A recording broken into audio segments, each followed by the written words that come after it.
यह governor general Lord Auckland का कार्यकाल था।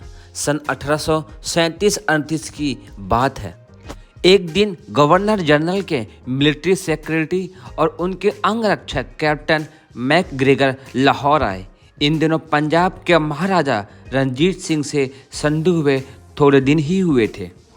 डॉक्टर मैकग्रेगर ने भारतीयों की योग विद्या के बारे में बड़ी बातें सुनी थी। वे योग का ऐसा कोई चमत्कार देखना चाहते थे जिसे सुनी हुई बात को पुष्टि मिलती। इसी ख्याल से उन्होंने एक दिन महाराज रणजीत सिंह से कहा, हमने भारतीय योग की बहुत प्रशंसा सुनी है। क्या आपके दृष्टि में कोई ऐसी योगी है जो कोई चमत्कार दिखा सकते हों?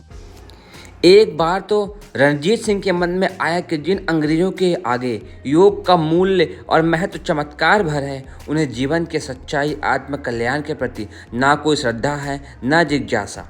इसलिए उन्हें क्यों न फटकार दिया जाए। पर दूसरे ही क्षण दूसरा विचार आया कि कहीं ऐसा न हो कि इससे इन्हें भारतीयों पर लांछन लगाने का अवसर मिले।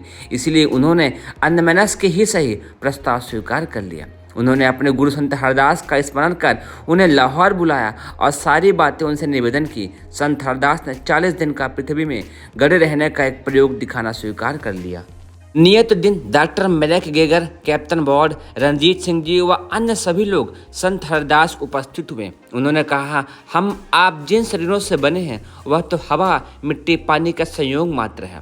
प्राण और जीव चेतना इससे भिन्न है, सूक्ष्म है और बड़े सामर्थ्यवान तत्व है। जो लोग आत्म चेतना पर नियंत्रण कर लेते हैं वे शरीर न रहने पर भी देख सुन सकते हैं।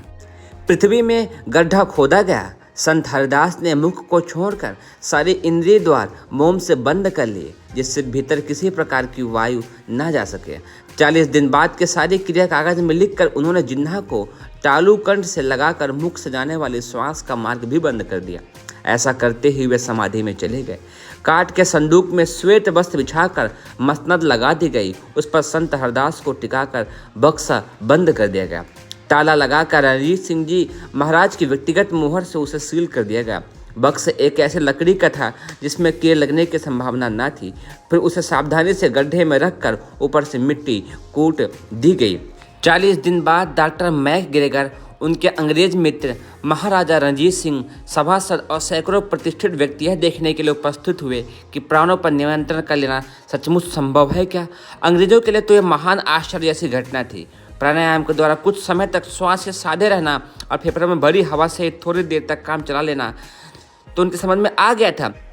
पर बिना कुछ खाए पिए श्वास लिए 40 दिन तक भूमि समाधि लिए रहना ईश्वरीय चमत्कार से कम न था। इंग्लैंड, अमेरिका में हजारों प्रयत्न हुए लिए, लेकिन मरणोन्मुख व्यक्ति को कांच के संदूक में रखा गया, शून्य में रखा गया, पर चेतना पर नियंत्रण न रख पाया गया। नियत समय पर गड्ढा खोदकर संदूक निकाला गया।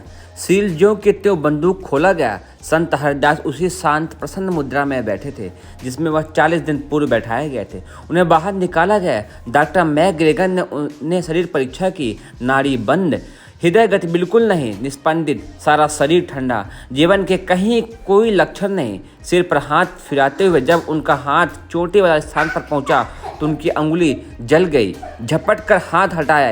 यही एक स्थान था जहां अग्नि जैसी उष्मा विद्यमान थी। शरीर परीक्षण समाप्त कर लेने के बाद जिह्वा को हाथ में पकड़कर बलपूर्वक तालू से हटाया गया।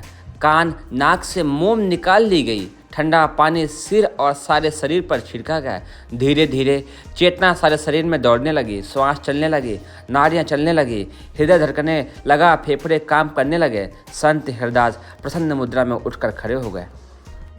आश्चर्यचकित डॉक्टर मैकग्रेगर ने पूछा, विलक्षण बात है महाराज, आप इतने दिन तक बिना श्वास, अन्न और जल के कैसे जीवित रह गए। इस पर उन्होंने बताया, शरीर से में भरा हुआ प्राण वायु के द्वारा ही उपलब्ध होता हो सो बात नहीं है। शरीर में ऐसे सूक्ष्म संस्थान और सत्य प्रवाह विद्यमान है जिन पर नियंत्रण किया जा सके तो मनुष्य की चेतना विश्व प्राण और महत्व तत्व से संबंध जोड़ लेती है।